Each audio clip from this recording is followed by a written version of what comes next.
जय हिंद दोस्तों। Class start करने से पहले मैं आपको कुछ बता देता हूँ। ये जो प्रश्न पत्र है इसमें मैंने दोस्तों 50 प्रश्न तक, ठीक है, 1 से 50 प्रश्न तक मैंने पहले ही सॉल्व करा दिया है। हम लोग प्रश्न नंबर 51 से लेकर के 100 तक कवर करेंगे, जिसमें रीजनिंग और आपका कंप्यूटर दोनों शामिल है। ठीक है, बहुत ध्यानपूर्वक देखिएगा। रीजनिंग को बहुत ही आसान तरीके से मैं समझाने वाला हूँ। तो जो लोग दोस्तों 1 से 50 प्रश्न तक नहीं देखे हैं तो डिस्क्रिप्शन बॉक्स में मैंने प्ले लिस्ट का लिंक दिया है, वहाँ से जा कर के आप इस क्लास को अटेंड कर लीजिएगा। ये 1 से 50 तक कंप्यूटर के प्रश्न है, बहुत ही शानदार प्रश्न है। ठीक है, काफ़ी अच्छे से समझाया मैंने, तो इस क्लास को भी अटेंड कर लीजिएगा। प्रश्न नंबर 51 से 100 तक देखेंगे। और ये ठीक है, बीए फर्स्ट से लेकर के 6th सेमेस्टर, ठीक है। हालांकि 5th सेमेस्टर में आपका को करिकुलर कोर्स के अंदर analytic ability and digital awareness का एग्जाम हो रहे हैं। ठीक है, तो बहुत ध्यानपूर्वक देखिएगा, बहुत ही इंपॉर्टेंट क्लास है। ठीक है, चलिए स्टार्ट करते हैं। देखिए, अभी आपके एग्ज़ाम शुरू नहीं हुए हैं तो बहुत ही इम्पोर्टेंट क्लास है और ये आपकी जिम्मेदारी है, इस क्लास को ज़रूर शेयर करिएगा। ठीक है, हम लोग दोस्तों प्रश्न नंबर 50 से देखेंगे 100 तक। ठीक है, क्योंकि इससे पहले हम लोग कवर कर चुके हैं सभी प्रश्नों को। चलिए आगे बढ़ते हैं, इसमें देखेंगे हम लोग प्रश्न नंबर 50 से। चलिए देखने का प्रयास करते हैं प्रश्न नंबर 50 आपका कहाँ पर है। देखिए प्रश्न नंबर 50 से ही शुरू करते हैं। ठीक है, देखिए प्रश्न नंबर 50 आपका इसमें क्या पूछा है। कंप्यूटर के एक मेन्यू में डैश की लिस्ट होती है। ठीक है, in a computer a menu contents a list of, किसकी लिस्ट होती है भैया, तो ये होती है आपकी कमांड्स की। ठीक है, ऑप्शन नंबर बी आपका करेक्ट है, कमांड्स की लिस्ट होती है। चलिए अब आपका प्रश्न नंबर 51 देखते हैं। ठीक है, यहीं से हम लोग शुरू करते हैं, क्योंकि इसके पहले जो हम कर चुके हैं 1 से लेकर के 50 तक मैंने आपका सॉल्व करा दिया था। ठीक है, 51 से शुरू करते हैं। देखिए, निम्नलिखित में से कौन सा हाइपरमीडिया संरचनाओं के माध्यम से नेविगेट करने के लिए उपयोग किया जाता है, तो यह भैया है आपका। ठीक है, इनमें से कोई नहीं है, नोट्स भी नहीं है, कीज भी नहीं है और इसमें बटन्स भी नहीं है। ठीक है, तो नॉन ऑफ दिस हो जाएगा, ऑप्शन नंबर सी करेक्ट हो जाएगा आपका 51 का। प्रश्न नंबर 52 आपका इसमें क्या पूछा था दोस्तों, जब संदर्भित सेल में एक या एक से अधिक इनपुट बदल दिए जाते हैं, ठीक है, तो एक्सेल की डैश विशेषता यानी जो फीचर होती है गतिशील रूप से नए आउटपुट का उत्पादन करेगी। तो नए आउटपुट का उत्पादन क्या करती है भैया, तो सेल रेफरेंस। ठीक है, ऑप्शन नंबर सी करेक्ट है आपका, सेल रेफरेंस। चलिए अगला प्रश्न आपका देखते हैं। प्रश्न नंबर 53 आपका क्या पूछा है। 53 नंबर प्रश्न आपका पूछा था दोस्तों, माइक्रोसॉफ्ट एक्सेल तालिका के स्तंभ को किस रूप में जाना जाता है, या फिर इस रूप में जाना जाता है। किस रूप में जाना जाता है भैया, तो फील्ड के रूप में जाना जाता है। ठीक है, ऑप्शन नंबर डी हमारा करेक्ट है। देखिए ये जो जितने सारे प्रश्न है दोस्तों, ठीक है, ये किसी ना किसी एग्जाम में आपके पूछ चुका है। ठीक है, आरआरबी एनटीपीसी ग्रुप डी से बहुत सारे प्रश्न आपके इसमें देखने को मिलेंगे जो पहले आपके पूछ चुका है एग्जाम में। ठीक है, और जो राजस्थान पुलिस पटवारी का एग्ज़ाम हुआ था, कंप्यूटर के जितने भी प्रश्न हैं वहाँ से भी हुआ, वहाँ से भी उठा करके कई सारे प्रश्न दिया है। तो बहुत ध्यान से देखिएगा, कॉम्पिटिटिव एग्जाम की आप तैयारी करते हैं तो भी आप इस क्लास को बहुत ध्यान से पढ़िएगा। ठीक है, चलिए 54 नंबर प्रश्न आपका क्या पूछा है, एक एक्सेल स्प्रेडशीट मदद करता है, किस में मदद करता है भैया, तो डेटा सॉर्ट करने में, डेटा आसानी से व्यवस्थित करने में और संख्यात्मक डेटा की गणना करने में। ठीक है, ऑप्शन नंबर डी करेक्ट हो जाएगा, उपरोक्त सभी। चलिए प्रश्न नंबर 55 क्या है। प्रश्न नंबर 55 आपका पूछा है, XLX एक्सटेंशन डैश के लिए है, तो XLX जो एक्सटेंशन होता है दोस्तों, यह आपका एक्सेल के लिए होता है। ठीक है, ऑप्शन नंबर बी करेक्ट है आपका। प्रश्न नंबर 56 देखेंगे, आपका क्या पूछा है, एक स्प्रेडशीट में चार्ट में किसी लेजेंड के लिए गलत विकल्प की पहचान करें, तो इसमें गलत विकल्प कौन सा है, टॉप। ठीक है, ऑप्शन नंबर बी करेक्ट है आपका। चलिए प्रश्न नंबर 57 क्या पूछा है, एक्सेल में कैंसिल बटन कहाँ स्थित होता है, बताइए। एक्सेल में दोस्तों कैंसिल बटन कहाँ स्थित होता है, बताइए। फार्मूला बार में स्थित होता है। ठीक है, हमेशा याद रखिएगा फार्मूला बार में। 57 का ऑप्शन नंबर डी करेक्ट हो जाएगा आपका। प्रश्न नंबर 58 आपका क्या है, एक स्प्रेडशीट में फार्मूला इक्वल टू DIV, ठीक है, 10,3 क्या आउटपुट देगा, तो DIV का मतलब हो गया भैया डिवीजन यानी भाग। ठीक है, तो 10 में हम 3 का भाग देंगे तो कितना आएगा हमारा, तो 3.3 आएगा। ठीक है, ऑप्शन नंबर ए करेक्ट हो जाएगा हमारा। ठीक है, 3 त्रिका 9, फिर पॉइंट लगाएंगे, फिर 10 आएगा, फिर 3 त्रिका 9, इसी तरह से आता जाएगा। तो ऑप्शन नंबर ए हमारा करेक्ट है। चलिए अगला प्रश्न आपका देखेंगे क्या है। देखिए प्रश्न नंबर आपका यहाँ पर 59 नंबर प्रश्न आपका यहाँ पर ठीक से इसमें दिखाई नहीं दे रहा है, ठीक है। यहाँ पर देखिए क्या लिखा है, ए कॉलम इन वर्कशीट, ठीक है, एक कॉलम के अंदर वर्कशीट, ठीक है, इंट्रैक्शन है। तो क्या है, ठीक से प्रश्न भी नहीं पूरा लिखा है, ठीक है, लेकिन चलिए कोई दिक्कत नहीं है, ठीक है। अगर इस तरह का प्रश्न आएगा तो इसमें जहाँ तक मुझे उम्मीद है ऑप्शन नंबर बी करेक्ट होना चाहिए, ठीक है। इसके हिसाब से a column in a worksheet cell, ठीक है। बाकी आप लोग देख लीजिएगा जिनका एग्ज़ाम हो चुका है, ये पेपर CCSU का है, ठीक है, CCSU का पेपर है, तो वो लोग मिला लेंगे जिनके पास पेपर है, ठीक है। चलिए अगला प्रश्न देखते हैं। 60 नंबर प्रश्न क्या है, MS एक्सेल में एक रो और एक कॉलम के इंटरेक्शन को क्या कहा जाता है। तो MS एक्सेल में दोस्तों एक रो और एक कॉलम के जो इंटरेक्शन होते हैं उसे एक्सेल कहा जाता है, ठीक है, ए सेल बोला जाता है, ए सेल, ठीक है। ऑप्शन नंबर डी करेक्ट है आपका। अगला प्रश्न देखेंगे क्या है, प्रश्न नंबर 61 आपका पूछा है, एक्सेल में डिफ़ॉल्ट सेल के अंदर टेक्स्ट क्षैतिज रूप से कैसे अलाइन होता है। तो यह कैसे अलाइन होता है, तो लेफ्ट अलाइन होता है, ठीक है। ऑप्शन नंबर ए करेक्ट है आपका 61 का। प्रश्न नंबर 63 आपका क्या पूछा है, 63 नंबर प्रश्न आपका, इंटरनेट की शुरुआत डैश के रूप में की गई थी। तो इंटरनेट की शुरुआत किसके रूप में की गई थी भैया, तो इंटरनेट की शुरुआत आपकी की गई थी TCP IP प्रयोग एक्सपेरिमेंट, ठीक है, अमेरिकी सुरक्षा बलों का नेटवर्क है, बेल प्रयोग के शोध वैज्ञानिकों का समूह के द्वारा, ठीक है। ऑप्शन नंबर डी आपका करेक्ट है, उपरोक्त सभी के द्वारा। चलिए आगे बढ़ते हैं, आपका अगला प्रश्न आपका देखते क्या है। प्रश्न नंबर 64 इसमें आपका क्या पूछा है, प्रश्न नंबर 64 है TCP, ठीक है, TCP और IP के मॉडल के संदर्भ निम्नलिखित में से कौन सा कथन गलत है। जो TCP और IP मॉडल है दोस्तों, ठीक है, उनके संदर्भ में से 4 ऑप्शन दिया और पूछ रहा है इनमें से कौन सा गलत है, ठीक है। तो ये जो TCP और IP में जो 7 परतें होती हैं यही गलत है, ठीक है। कितने परतें होती हैं सर, तो इसमें 4 परतें होती हैं, ठीक है। अच्छा ये बताइए सर, जो 4 परतें होती हैं ये कौन कौन सी परतें होती हैं, ये भी बता दीजिए। देखिए जो TCP IP होते हैं इसमें 4 परतें होती हैं, कौन कौन सी, देखिए मैं आपको बहुत ध्यान से बता रहा हूँ, बहुत ध्यानपूर्वक पढ़िए। देखिए इनको जो TCP और IP है, ठीक है, TCP को ट्रांसमिशन कंट्रोल प्रोटोकॉल बोलते हैं और जो IP होता है इंटरनेट प्रोटोकॉल बोलते हैं, ठीक है। तो दोनों को याद रखिएगा।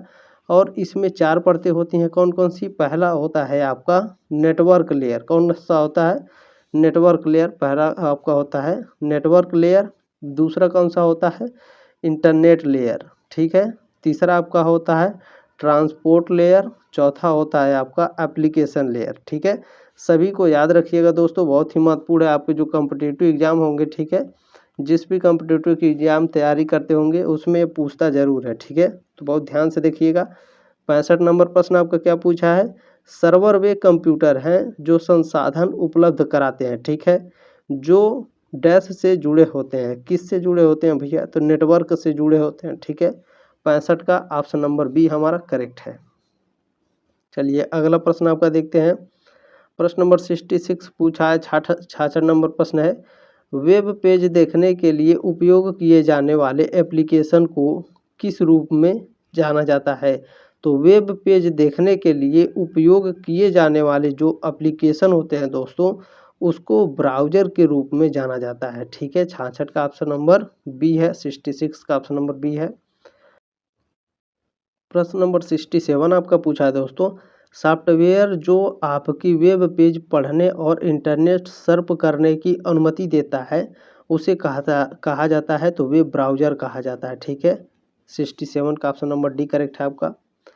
प्रश्न नंबर 68 क्या है, निम्नलिखित में से कौन सा माइक्रोसॉफ्ट द्वारा विकसित एक वेब ब्राउज़र है, बताइए। तो इसमें जो इंटरनेट एक्सप्लोरर है भैया ये क्या है, माइक्रोसॉफ्ट द्वारा विकसित एक प्रकार का वेब ब्राउज़र है, ठीक है। इसमें मैं थोड़ा एक्सप्लेन करता हूँ, ठीक है, बहुत ध्यानपूर्वक देखिएगा। जो माइक्रोसॉफ्ट है ना, ये 2 प्रकार के वेब ब्राउज़र विकसित किया था।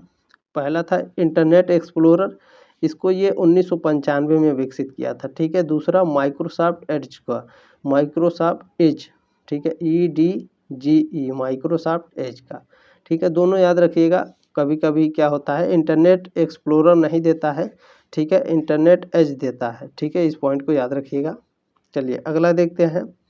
प्रश्न नंबर 69 क्या पूछा है, निम्नलिखित में से कौन सा एक वेब ब्राउज़र नहीं है? तो XHTML क्या भैया, यह एक वेब ब्राउज़र नहीं है, ठीक है। ऑप्शन नंबर ए करेक्ट है आपका। बाकी फायरबॉक्स, मैकवेब और नेटस्केप ये क्या है, ये सब वेब ब्राउज़र हैं, ठीक है। चलिए अगला प्रश्न आपका देखते हैं क्या है। प्रश्न नंबर 70 आपका पूछा है, 70 नंबर प्रश्न है, किसी वेबसाइट को पसंदीदा यानी फेवरेट में शामिल करने का शॉर्टकट यानी शॉर्टकट की क्या होता है? तो किसी वेबसाइट को दोस्तों पसंदीदा यानी फेवरेट में शामिल करने के लिए जो शॉर्टकट की होता है वो Ctrl+D होता है। ऑप्शन नंबर बी करेक्ट है आपका। अगला प्रश्न देखेंगे क्या है। प्रश्न नंबर 71 है आपका। 71 नंबर प्रश्न है, निम्नलिखित में से ब्राउज़र कौन सा है? Safari, Linux, Windows, Mac OS, ये क्या है, लिनक्स, विंडोज़ और मैक ओएस, ठीक है। ये सब क्या भैया, ये कंप्यूटर के या फिर लैपटॉप के एक प्रकार है, ठीक है। लिनक्स एक कंपनी के एक प्रकार है, ठीक है। विंडोज़ क्या है, सॉफ्टवेयर का एक प्रकार है। तो दोस्तों सफारी क्या है, हमारा वेब ब्राउज़र है, ठीक है। 71 का ऑप्शन नंबर ए करेक्ट हो जाएगा हमारा। चलिए अगला प्रश्न देखेंगे। प्रश्न नंबर 72 है, 72, गूगल क्रोम है, बताइए गूगल क्रोम क्या है भैया? तो गूगल क्रोम होता है एक वेब ब्राउज़र होता है, ठीक है, वेब ब्राउज़र होता है। 72 का ऑप्शन नंबर सी करेक्ट है आपका। प्रश्न नंबर 73 क्या पूछा है आपका, निम्नलिखित में से कौन सा क्रॉस प्लेटफॉर्म ब्राउज़र है? तो क्रोम होता है, ठीक है। ऑप्शन नंबर सॉरी इसमें ऑप्शन नहीं है, ठीक है। ऑप्शन नंबर बी आपका करेक्ट होगा, इसमें केवल 1 सही है आपका। अगला प्रश्न देखेंगे क्या है। प्रश्न नंबर 74 है आपका, निम्नलिखित में से कौन सा वेब ब्राउज़र नहीं है? 4 ऑप्शन दिया है, पूछ रहा है कौन सा वेब ब्राउज़र नहीं है। अभी मैंने ऊपर आपको पढ़ाया है, ठीक है। XML या फिर HTML, फिर कभी कभी आपके ऑप्शन में क्या देता है, कभी आपके एग्जाम में क्या देता है, HTML, ठीक है, HTML लिख करके दे देता है। तो ऑप्शन नंबर सी क्या है, वेब ब्राउज़र नहीं है, ठीक है, XML। बाकी नेटस्केप, नेविगेटर, नेट सर्फ, ठीक है, और ओपेरा, ये सब क्या भैया, ये सब वेब ब्राउज़र हैं। चलिए अगला प्रश्न आपका देखते हैं। 74 का ऑप्शन नंबर सी आपका करेक्ट है, XML। चलिए प्रश्न नंबर 75 है, 75 नंबर प्रश्न है, निम्नलिखित में से कौन सा वेब ब्राउज़र नहीं है? यहाँ पर भी 4 ऑप्शन दिया है, ठीक है।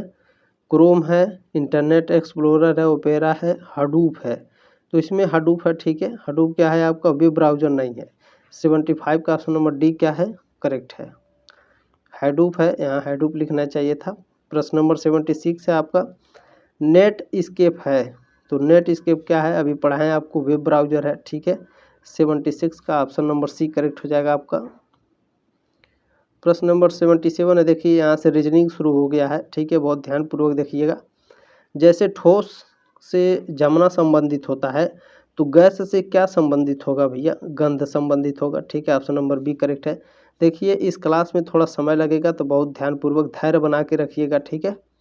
देखिए प्रश्न नंबर 78 है, देखिए एकदम सेम इसी तरह से प्रश्न आपके एग्जाम में पूछेगा, ठीक है।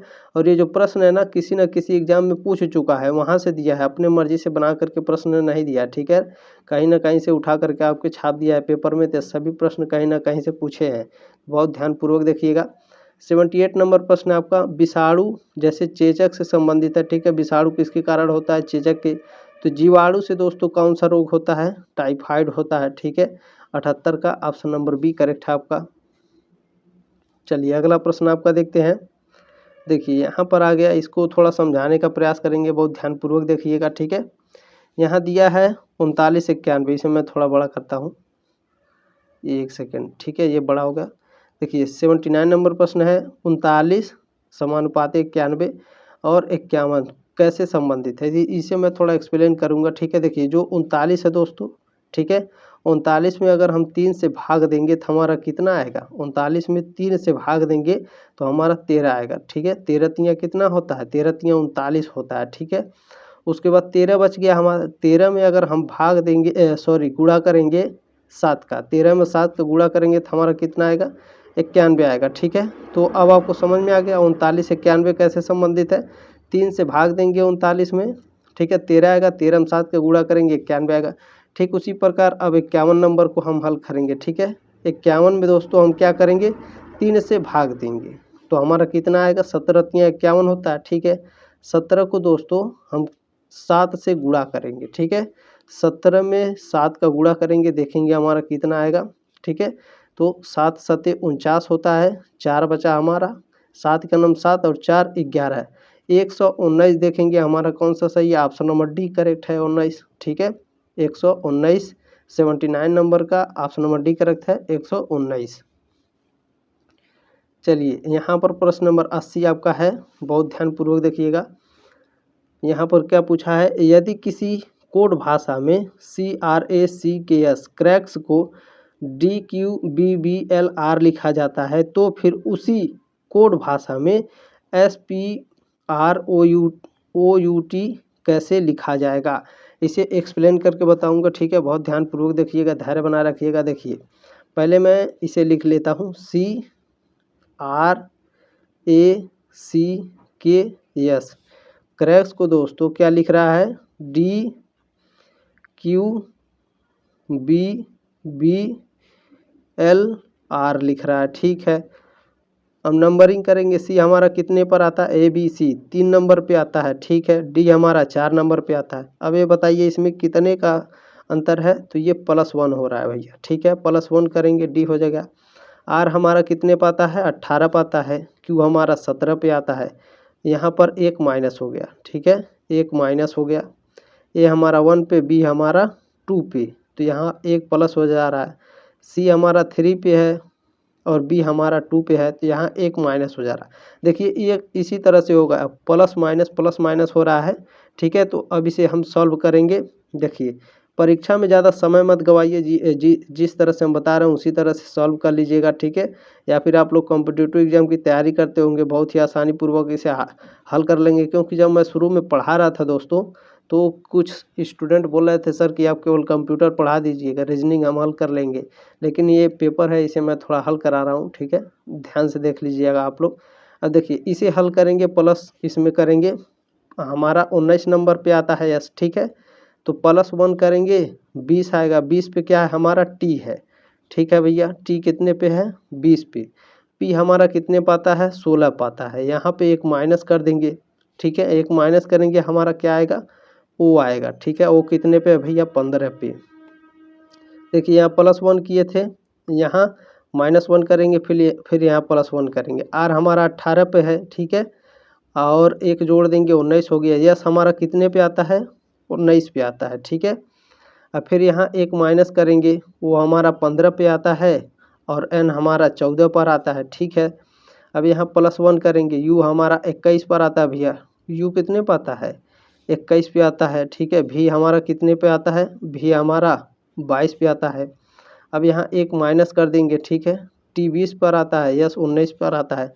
तो हमारा कौन सा सीरीज बना है, TOSNVS, TOSNVS। ठीक है, ऑप्शन नंबर बी करेक्ट है दोस्तों आपका। ठीक है, उम्मीद है साथियों आपको बहुत अच्छे से समझ में आ रहा होगा। 80 नंबर प्रश्न का ऑप्शन नंबर बी करेक्ट है।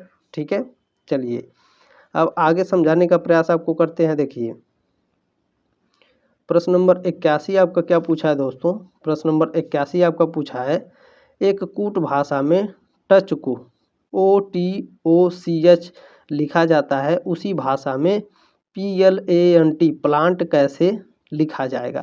तो चलिए इसे हल करते हैं। पहले इसे लिख लेते हैं, TOUCH। ठीक है, ये लिखा गया, ये क्या लिखा है, UTOCO,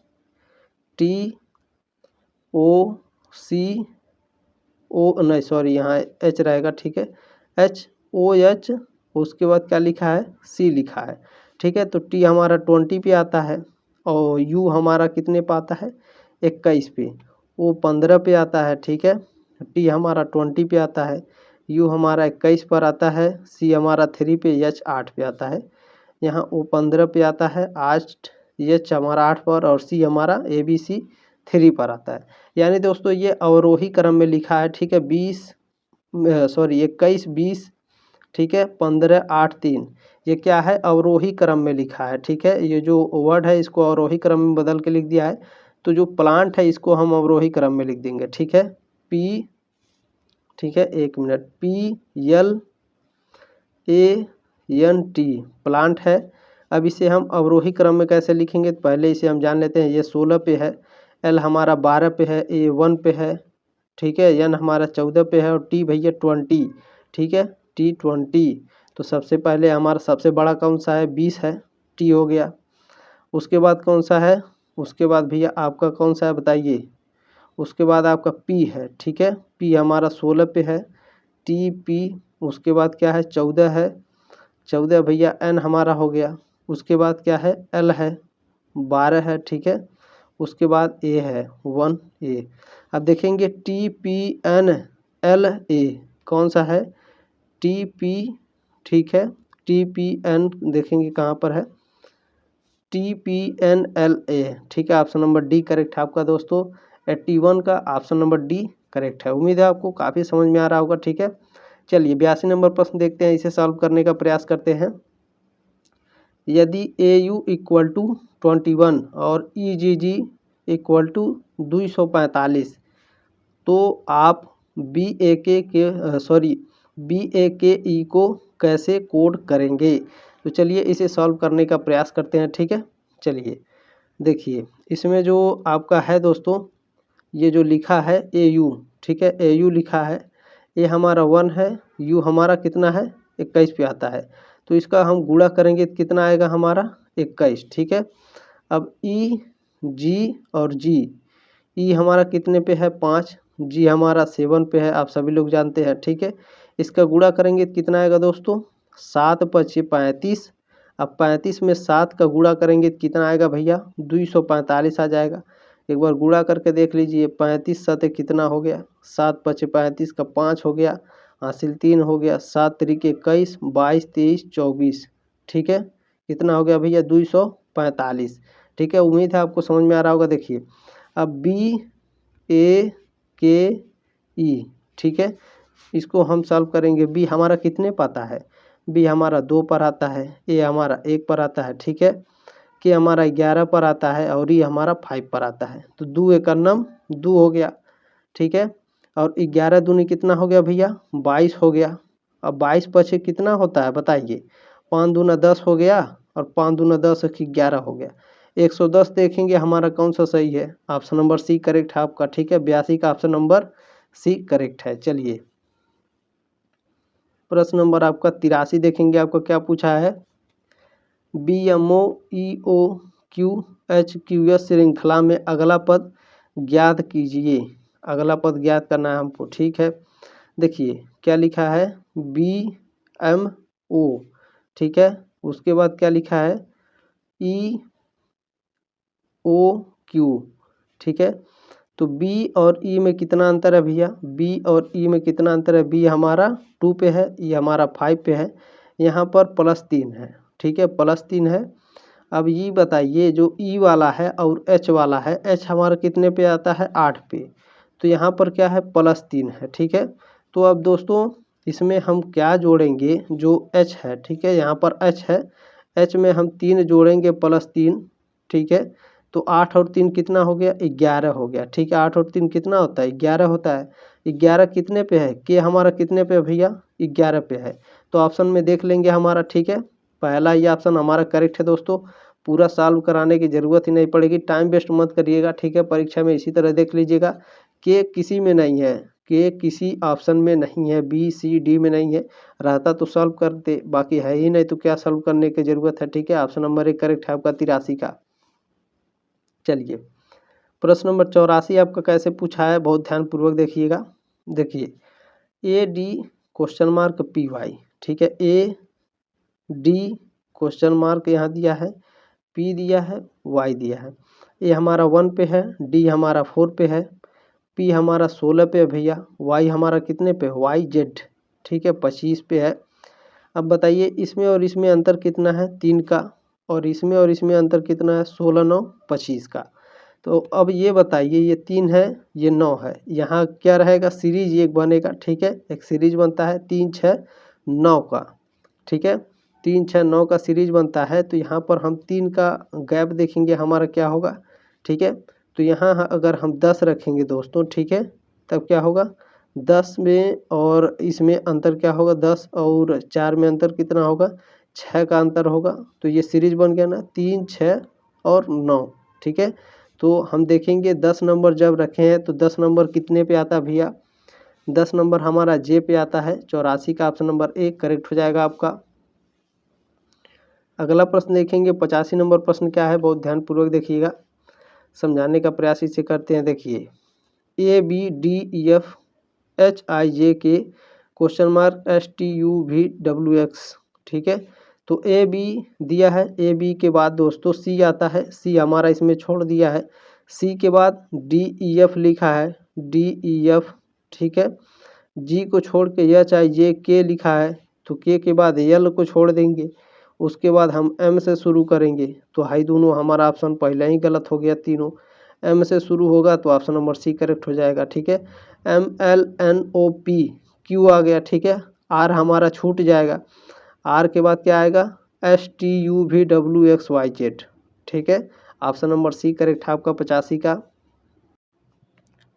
प्रश्न नंबर 86 है दोस्तों, 86 नंबर क्या पूछा है, यदि A B का पुत्र है और C का पिता है, यानी दोस्तों A B का पुत्र है, यानी B का पुत्र कौन है भैया, A है, और C का पिता है ठीक है। C का क्या है, C का भैया ये पिता है, C का पापा कौन है, A है, C का पापा A है और A के पापा भैया B है ठीक है, C के पापा A है और A के पापा B है। अब ये आगे प्रश्न में पूछा क्या है, B C से कैसे संबंधित हैं, तो ये क्या भैया इससे और इससे क्या रिलेशन हो जाएगा बताइए। तो ये बाबा लगेंगे इसके ठीक है, जब ये इसका बच्चा है और इसका पापा ये है ठीक है B है, तो B और C में क्या संबंध होगा, तो ये इसका बाबा लगेगा ठीक है, यानी दादा और दादी दोनों में से हो सकता है कोई मेल फीमेल ठीक है। तो ऑप्शन नंबर देखेंगे, ऑप्शन नंबर C हमारा करेक्ट है आपका। चलिए अगला प्रश्न आपका देखते हैं। प्रश्न नंबर 87 क्या है, यदि अनिकेत प्रियंका के बेटे का भाई है तो अनिकेत प्रियंका से कैसे संबंधित है। तो बहुत ही शानदार तरीके से समझाने वाला हूँ। देखिए पूछा क्या है, यदि अनिकेत प्रियंका के बेटे का बेटा है ठीक है, तो हम पहले लिखेंगे प्रियंका ठीक है, प्रियंके के बेटे का तो X हो गया, बेटा Y हो गया ठीक है। इसका भाई क्या है भैया, इसके भाई को हम रख लेंगे, क्या रख लेंगे, इसके भाई को हम रख लेंगे कुछ भी मान लीजिए आप ठीक है, XYZ, तो Y मान लीजिए चाहे Z मान लीजिए, यहाँ पर Z हो गया ठीक है। अब ये जो अनिकेत है ठीक है, आपका आगे पूछ रहा है अनिकेत प्रियंका से कैसे संबंधित है, अनिकेत प्रियंका से कैसे संबंधित है।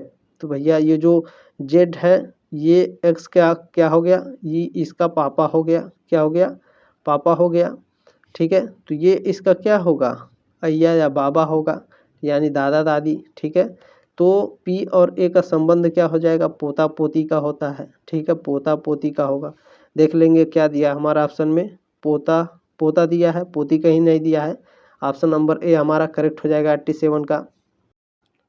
प्रश्न नंबर 88 है। प्रश्न नंबर 88 क्या पूछा है, 5 छात्र एक घेरे में खड़े हैं ठीक है भैया, 5 छात्र हमारा एक घेरे में खड़े हो गए, 1 2 3 4 और 5 ठीक है, 5 ही है ना, हाँ 5 हमारे एक घेरे में खड़े हो गए। अभिनव आलोक और अंकुर ठीक है, अभिनव आलोक और अंकुर, तो अभिनव को हम लिख लेंगे भैया, यह क्या हो गया अभिनव, कौन आ गया अभिनव। हालांकि इसमें जो आलोक है और अंकुर है इसका कोई स्थान निश्चित नहीं है, क्योंकि इसमें दिया ही नहीं है कि वो आगे हैं कि पीछे हैं, दाएं हैं कि बाएं हैं ठीक है, तो इसे बाद में सॉल्व करेंगे। अगला देखेंगे, अपूर्वा अभिषेक के बाईं ओर है ठीक है, तो यहाँ क्या हो गया भैया, यहाँ अभिषेक आ गया आपका, और अभिषेक के बाईं ओर कौन है, अपूर्वा है, कौन है अपूर्वा है ठीक है।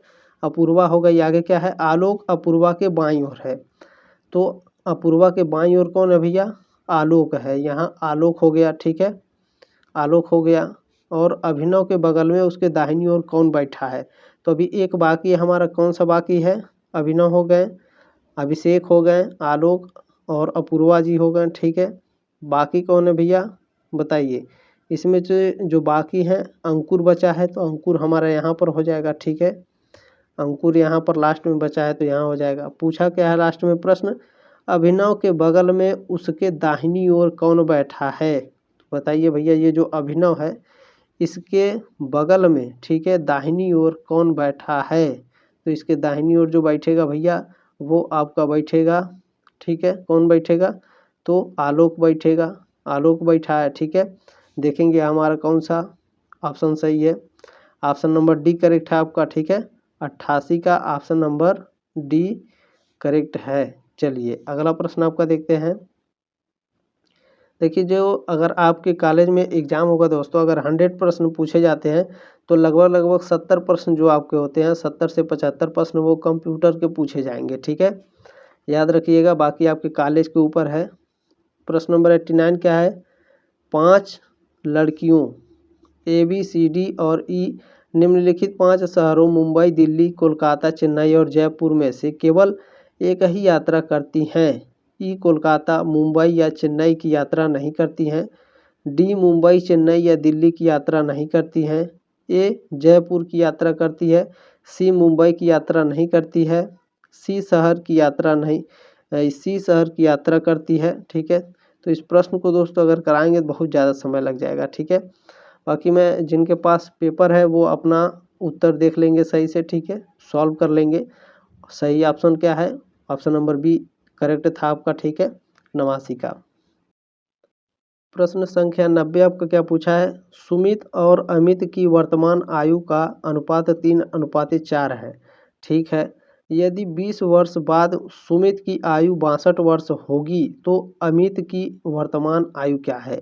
तो अमित की वर्तमान आयु निकालने के लिए सबसे पहले हम सुमित की वर्तमान आयु निकालेंगे, ठीक है। देखिए इसको सॉल्व कैसे करते हैं, देखिए ये हो गया सुमित और ये हो गया अमित, ठीक है, इनका अनुपात कितना है 3:4 हो गया, तो ये हो गया आपका 3x, ये हो गया भैया 4x, ठीक है। अब हमको क्या निकालना है सुमित की, ठीक है, सुमित की वर्तमान आयु निकालना है भैया। तो सबसे पहले हम क्या करेंगे, देखिए सुमित की जो वर्तमान आयु है ये इसमें क्या है 20 वर्ष बाद सुमित की आयु 62 वर्ष होगी, ठीक है। तो सुमित की 20 वर्ष बाद भैया 20 वर्ष बाद आयु इसकी 62 वर्ष होगी, ठीक है सर। तो देखिए यहाँ हो गया आपका 3x इक्वल टू 62, 20 को इधर ले जाएंगे हम माइनस हो जाएगा, ये आपका कितना बचा, यहाँ पर बचा 42, ठीक है, अपान में 3 आ जाएगा, यहाँ x बचेगा, यहाँ कितना बचा आपका 14×3=42 होता है, ठीक है। अब आपका दोस्तों सुमित की आयु पता चल गई कितनी है, वर्तमान 14 है, ठीक है, वर्तमान आयु सुमित की कितनी भैया 14 वर्ष है, ठीक है। अब देखिए जब 14 वर्ष है तो अमित की आयु कितनी है 4x, ठीक है, 4x भैया 4x है। अब 4x है, अब यहाँ पर आपका पूछा क्या है, ठीक है, 4x है और वर्तमान आयु क्या है आपकी, x की वैल्यू हम निकाल लिए हैं, ठीक है। सुमित की जो वर्तमान आयु क्या है 14 वर्ष है, x की वैल्यू हम यहाँ पर रख देंगे दोस्तों 4×14 कितना हो गया आपका 4×14 कितना होता है 14 चौके 56, ठीक है। ऑप्शन हमारा option number A is right answer है, 90 का option number A option correct है, ठीक है। देखिए इसी प्रकार से आपको प्रश्न आएंगे, इसी तरह से आपको सॉल्व करना है, ठीक है। प्रश्न नंबर 91 आपका पूछा है दोस्तों, एक परिवार में माँ की उम्र बेटी की उम्र से दोगुनी है, पिता माँ से 10 वर्ष बड़े हैं, भाई अपनी माँ से 20 वर्ष छोटा है और अपनी बहन से 5 वर्ष बड़ा है, पिता की आयु कितनी होगी। तो इसे मैं सॉल्व कराने का प्रयास करता हूँ। देखिए बहन की आयु जो है x है, ठीक है, और माँ की आयु कितनी है भैया 2x है, क्योंकि ये क्या है जो उम्र माँ की उम्र है बेटी की उम्र से दोगुनी है, ठीक है भैया, दोगुनी हो गई। अब यहाँ हम क्या करेंगे, तो जो माँ की उम्र है, ठीक है, ये क्या है 20 वर्ष, जो इसका भाई है 20 वर्ष छोटा है अपनी माँ से, ठीक है। अब x इक्वल टू यहाँ कितना हो जाएगा 5 हो जाएगा, ठीक है, क्योंकि यहाँ पर दोस्तों जो बहन की आयु है, ठीक है, बहन की आयु में अगर 5 हम जोड़ देंगे तो भाई की वैल्यू आ जाएगी, ठीक है। और जो माता की आयु है यहाँ पर जो माता की आयु है, इसमें माता की आयु को 20 वर्ष कम करेंगे तो भाई की वैल्यू बराबर आ जाएगी, ठीक है, बहन और भाई की वैल्यू बराबर हो जाएगी।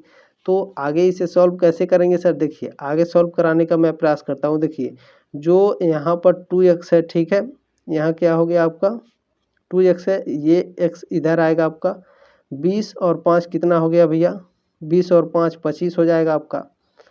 तो हमारा 25 हो गया। ये आपकी यहाँ पर x माइनस हो जाएगा, यहाँ 2x है, यहाँ x है, तो माइनस होगा आपका x आ जाएगा। तो यहाँ किसकी आयु निकली भैया, यहाँ आपकी पुत्री की आयु निकल गई आपकी, ठीक है। पुत्री की आयु इनकी कितनी है 25 वर्ष है, ठीक है, पुत्री की आयु कितनी है इनकी 25 वर्ष है। तो माता की आयु दोगुनी है इनसे, तो माता का आयु कितना हो गई 50 वर्ष हो गई भैया। तो माता की आयु 50 वर्ष है, बाबूजी का पूछा था, तो बाबूजी का आयु 10 वर्ष बड़ी है माता से, तो बाबूजी का आयु 60 वर्ष हो जाए, ठीक है। तो देखेंगे हमारा कौन सा ऑप्शन सही है। देखिए ऑप्शन नंबर बी में आपका दिया है 60 वर्ष, ठीक है, ऑप्शन नंबर बी करेक्ट है आपका। देखिए पेपर अगर ब्लैक बोर्ड रहता है, वाइट बोर्ड रहता है तो काफ़ी अच्छे से समझा देते हैं, हालांकि इसमें काफ़ी अच्छे से समझ में नहीं आता है, फिर भी मैं प्रयास करूंगा आपको काफ़ी अच्छे से समझाने का, ठीक है। चलिए प्रश्न नंबर 92 नंबर प्रश्न क्या है, उस संख्या को पहचानिए जिसे 14 बार जोड़ने पर 195 प्राप्त होता है। तो हम यहाँ एक संख्या मान लेते हैं x है, ठीक है, x मान लेते हैं, और यहाँ 14 दिया है आपका, 14 दिया है, 14x हो जाएगा। अब ये सर 14x कैसे हो गया, देखिए x जो होता है ये स्वयं से 14 बार जोड़ा जाता है, ठीक है। इसी तरह से आपको हल करना है, जो x है स्वयं से 14 बार जोड़ रहा है, तो x और 14x कितना हो गया हमारा 15x हुआ, ठीक है। और जोड़ने पर 195 हमारा कितना प्राप्त हो रहा है 195, ठीक है। तो x की वैल्यू हमारी कितनी हो जाएगी भैया 195/15 हो जाएगी। 15 का 195 में भाग देंगे तो हमारा कितना आएगा बताइए, तो 13 आएगा, ठीक है, भाग करके देख लीजिएगा 13 आएगा। 92 का ऑप्शन नंबर बी करेक्ट है 13। चलिए अगला प्रश्न देखते हैं। प्रश्न नंबर 93 पूछा है भारत दिल्ली असम गुवाहाटी। तो ये हमारा हो गया भारत, ठीक है, दिल्ली हमारा राज्य है, असम हमारा राज्य है, गुवाहाटी दोस्तों असम के अंदर आता है। तो देखेंगे इस तरह का डायग्राम हमारा कौन सा बना है, कौन से ऑप्शन में, ऑप्शन नंबर सी हमारा करेक्ट है आपका, ठीक है। चलिए इसी तरह से आपको सॉल्व करना है। देखिए इसमें जो क्या है, इसमें ये जो प्रश्न है इसका प्रश्न ही नहीं, यहाँ पर जो PDF बना करके भेजे हैं प्रश्न आया ही नहीं है, तो इस सॉल्व हम करा नहीं पाएंगे, जिनके पास पेपर है वो देख लेंगे। चलिए प्रश्न नंबर 95 का है, कौन सा आंकड़ा 3 वर्गों डॉक्टर शिक्षक के बीच संबंध का सबसे अच्छा प्रतिनिधित्व है। तो शिक्षक है, ठीक है, शिक्षक है हमारा भैया, ये हो गया हमारा शिक्षक, और 3 वर्गों का डॉक्टर है, 3 वर्गों का हमारा इसमें डॉक्टर है। तो देखेंगे हमारा कौन सा ऑप्शन सही होगा। चलिए बहुत ध्यानपूर्वक देखिएगा, इसमें आपका ऑप्शन नंबर बी करेक्ट है आपका, ठीक है, ऑप्शन नंबर बी करेक्ट है। देखिए इसी प्रकार से आपको सॉल्व करने का प्रयास करते हैं, और इसी तरह से आपको भी करना होगा परीक्षा में। देखिए प्रश्न नंबर 96 क्या पूछा है, कथन दिया है और निष्कर्ष इसका निकालना है। सभी किसान डॉक्टर हैं, ठीक है, सभी डॉक्टर जादूगर हैं। निष्कर्ष में क्या दिया है, सभी किसान जादूगर हैं, कोई किसान जादूगर नहीं है। तो केवल किसान, ठीक है, ऑप्शन नंबर जो ये फर्स्ट वाला है सभी किसान जादूगर हैं, यही आपका निष्कर्ष सही होगा, ठीक है। देखेंगे कौन सा है, ऑप्शन नंबर सी आपका करेक्ट है, केवल निष्कर्ष 1 अनुसरण करता है, ठीक है। प्रश्न नंबर 97 आपका पूछा है, कथन दिया है कोई भी वर्ग आयत नहीं है। दूसरा है सभी आयत त्रिभुज हैं, कुछ त्रिभुज वर्ग हैं, ये नहीं होगा। कुछ त्रिभुज आयत हैं, बिल्कुल होगा। ठीक है, 97 का ऑप्शन नंबर फर्स्ट सेकंड हमारा सही है। देखेंगे कौन सा है। केवल सेकंड अनुसरण करता है, ऑप्शन नंबर बी हमारा करेक्ट हो जाएगा। प्रश्न नंबर 98 आपका इसमें पूछा है, कथन दिया है कड़ी मेहनत गरीब आदमी का धन है। ठीक है, निष्कर्ष क्या है, गरीब आदमी हमेशा मेहनती होता है, बिल्कुल कथन का अनुसरण करता है। दूसरा क्या है, एक गरीब आदमी अपनी कड़ी मेहनत से धन कमाता है, ये भी अनुसरण करता है कथन को। तीसरा क्या है, एक अमीर आदमी हमेशा मेहनती होता है, बिल्कुल गलत है। एक गरीब आदमी धन कमा सकता है यदि वह मेहनती आदमी है, ये भी अनुसरण नहीं करता है। तो देखेंगे हमारा फर्स्ट और सेकंड किस में दिया है, ऑप्शन नंबर सी वाले में दिया है। ठीक है, ऑप्शन नंबर सी हमारा करेक्ट हो जाएगा। प्रश्न नंबर 99 है दोस्तों, कथन दिया है आपका, क्या यह आवश्यक है कि शिक्षा रोजगारोन्मुख हो। और तर्क दिया है, हाँ शिक्षा का उद्देश्य कमाई के लिए व्यक्ति को तैयार करना है, बिल्कुल सही अनुसरण करता है, तर्क बिल्कुल सही है। दूसरा तर्क है, हाँ शिक्षित व्यक्ति को शिक्षा पूरी होने के बाद स्वयं के पैर पर खड़ा होना चाहिए, ये तर्क को बिल्कुल ही नहीं अनुसरण कर रहा है। ठीक है, तर्क नहीं सही है। तीसरा तर्क, नहीं शिक्षा केवल ज्ञान निमित्त के लिए होनी चाहिए, ये भी तर्क नहीं सही है। चौथा तर्क क्या है, नहीं कोई खेती नहीं कर सकता जहाँ शिक्षा आवश्यक नहीं है, तो ये भी तर्क नहीं सही है। तर्क फर्स्ट वाला केवल हमारा सही है, तो ऑप्शन नंबर सी करेक्ट है हमारा। ठीक है, केवल तर्क एक मजबूत है आपका फर्स्ट वाला। ये लास्ट प्रश्न है 100, कथन दिया है और धारणा दिया है। ठीक है, इस साल अच्छी बारिश के कारण और उचित देखभाल से किसान अच्छी फसल की उगाई कर रहे हैं। ठीक है, और धारणा में क्या दिया है, अच्छी बारिश ही अच्छी फसल होने का एकमात्र कारक है। बताइए क्या यह धारणा सही है या गलत है। दूसरा आपका दिया है, अच्छी बारिश हो या न हो, किसान अच्छी फसल के लिए हमेशा अधिक से अधिक सावधानी बरतते हैं, तो बिल्कुल सही है दोस्तों, ए और बी दोनों धारणा हमारा सही है। ठीक है, दोनों धारणाएं सही हैं, ऑप्शन नंबर सी आपका करेक्ट हो जाएगा। उम्मीद है दोस्तों आपको जानकारी अच्छी लगी होगी, इस क्लास को जरूर शेयर कर दीजिएगा। बाकी और भी एनालिटिक एबिलिटी की क्लास मैं लेकर आने वाला हूँ। देखिए अगर 100% आपके जो 100 प्रश्न आपके एग्जाम में पूछे जाएंगे, उनमें से दोस्तों ज़्यादातर आपके ठीक है 70 से 75 नंबर आपके क्या होंगे, कंप्यूटर के होंगे। तो कंप्यूटर की तैयारी ज़्यादा करिए आप लोग, कंप्यूटर की तैयारी में मैं ज़्यादा कराऊंगा आप लोगों को। ठीक है, चलिए रीजनिंग के कम पूछेगा। अगर आपके 70 प्रश्न पूछता है तो उसमें क्या होता है, 35 प्रश्न कंप्यूटर के और 35 रीजनिंग के रहते हैं। ठीक है, इस पॉइंट को भी याद रखिएगा। मिलते हैं दोस्तों नेक्स्ट क्लास में, तब तक ले जय हिंद, वंदे मातरम।